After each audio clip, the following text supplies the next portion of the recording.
कपड़े धोने वाली बहू। शादी के पहले से ही विभा को कपड़े धोने का बड़ा शौक था। कभी नल के नीचे तो कभी तालाब के पास। अरे मेरी नीली वाली लुंगी नहीं दिख रही है। विभा की अम्मा, कहाँ रखी है लुंगी? अरे वो तो विभा ने परसों ही धोकर रखी थी आपकी अलमारी में, देखो वहीं होगी।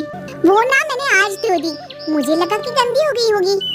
अरे कैसे गंदी हो गई थी? उसे तो मैंने पहना भी नहीं। हे भगवान, इस लड़की के कपड़े धोने की आदत से परेशान हो गया हूँ मैं। जितना तो घर में राशन नहीं आता, उससे कहीं ज्यादा डिटर्जेंट पाउडर का खर्चा है। इसकी शादी करवा दो, शादी जाए अपने घर में ही करे काम, फिर चाहे घर के कपड़े धोने हो या पूरे गांव के। हाँ ठीक बोल रही हो, देखता हूँ मैं कोई लड़का। वो दिन भी आ जाता है जब विभा को देखने लड़के वाले आ जाते हैं। लड़की मुझे अच्छी लगी, होने वाली सास कहती है, बेटी अगर कुछ पूछना है तो पूछ लो। वैसे तो हमारी लड़की बहुत ही शर्मीली है, जो बोल दो वो मान लेती है, इसे क्या पूछना होगा। अरे कैसी बात कर रही हो माँ, मुझे इन लोगों के घर रहना है, सवाल तो कई है। हाँ हाँ बेटा, पूछ लो ना, क्या पूछना है। आप लोगों के घर कपड़े कौन धोता है? सास का मुंह बन जाता है।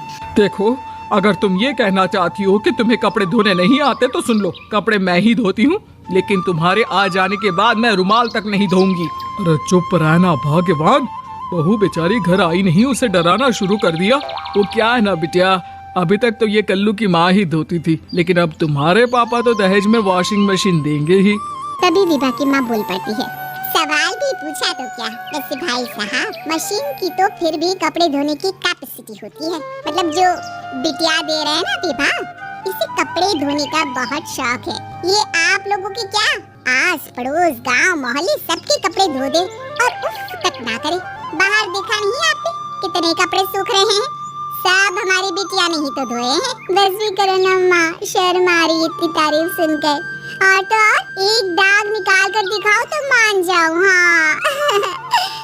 हाँ अच्छा अच्छा, माफ करना बेटा, मैंने गलत समझा। हमें तो रिश्ता बहुत पसंद है। और ऐसे जुड़ जाता है रिश्ता कपड़े धोने का शौक रखने वाली विभा का। उसकी शादी हो जाती है कोयला फैक्ट्री में काम करने वाले कल्लू के साथ। शादी के बाद अचानक विभा चिल्लाती हुई सास के पास आती है, सासू माँ, अरे सासू माँ कहाँ हैं आप? ये तो धोखा है, धोखा दिया आप लोगों ने मुझे। इस ससुर के चक्कर के बारे में पता चल गया। अरे तो उसमें तुझे क्यों धोखा मिला है? अरे नल में पानी नहीं आता, कपड़े कैसे कब धुलेंगे? अच्छा अच्छा, तू पानी नहीं आ रहा उसकी बात कर रही है। तो आपने क्या सोचा?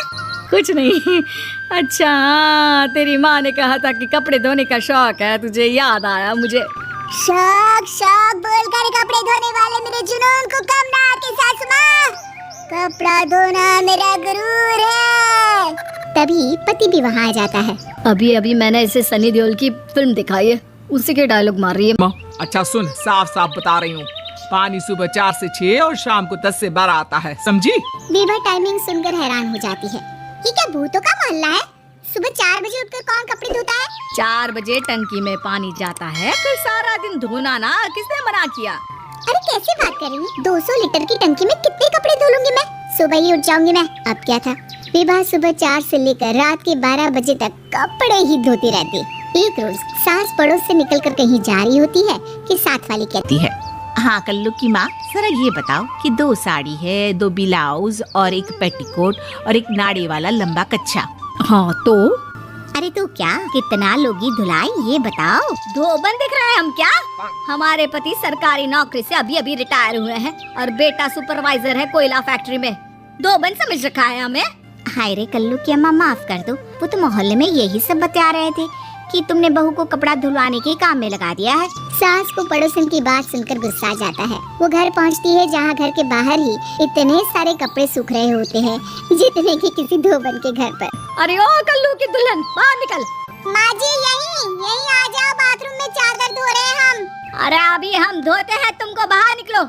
ये आस पड़ोस वाले बोल रहे हैं कि हम बहू से कपड़े धुलवा कर उसे कपड़ा धोने वाली बना दिए हैं। अरे छोड़ो ना माँ जी, किन लोगों की बातों में आती हो? आस पास के लोगों का तो काम ही होता है कि वो किसी तरह सास बहू को लड़ा दे। बहू सारे घर के कपड़े धोती है, ये क्या कम है? बोलिए। सास को भी लग जाता है कि वो बहू का ये सनकीपन नहीं छुड़वा सकती, इससे अच्छा है कि खुद ही चुप हो जाए। एक रोज सास और बहू मंदिर जाते हैं, जहाँ सास की साड़ी वहाँ खड़ी भीख मांगने वाली से मिलती है। माँ जी क्या बात है, आपकी साड़ी उस भिखारन से कितनी मिल रही है ना? हाँ हाँ देखो तो दोनों की साड़ी मिल रही है। क्या बात है कल्लू की अम्मा, तुम खुद को तो अफसर की बीवी बताती हो और ऐसी सिंपल सी प्लेन साड़ी पहनकर घूमती हो। सिंपल और प्लेन नहीं है ये साड़ी। तो क्या सोने के धागे से फूल बने हैं? कुछ भी सासू माँ, कुछ भी। हाँ बने थे इस साड़ी में सोने के धागे से फूल। मेरे पति लेकर आए थे मद्रास से स्पेशली मेरे लिए 10,000 की। ताहे भाई साहब इस भिखारन के लिए भी सेम टू सेम साड़ी लेकर आए होंगे 10,000 की। सास उस वक्त तो कुछ नहीं कहती, लेकिन बहू के साथ घर आती है और अलमारी से एल्बम निकाल कर लाती है। ये साड़ी देख रही है, ये वही साड़ी है जिसे मैंने अभी पहना था। इस साड़ी में ये जो चमकदार फूल दिख रहे हैं ना, ये सोने के धागों से काढ़े गए हैं। लेकिन तू लोकल वॉशिंग मशीन ब्रश से घिस घिस कर सारे फूलों को निकाल कर साड़ी प्लेन कर दी। मुझे माफ कर दीजिए सासू माँ। और तो और जब मैंने तुझे तेरी गलती के लिए कुछ नहीं कहा, लेकिन तूने तो सबके सामने मेरा मजाक ही बना दिया। क्यों? बहू को समझ में आ जाता है कि अब से उसका कपड़े धोना बंद।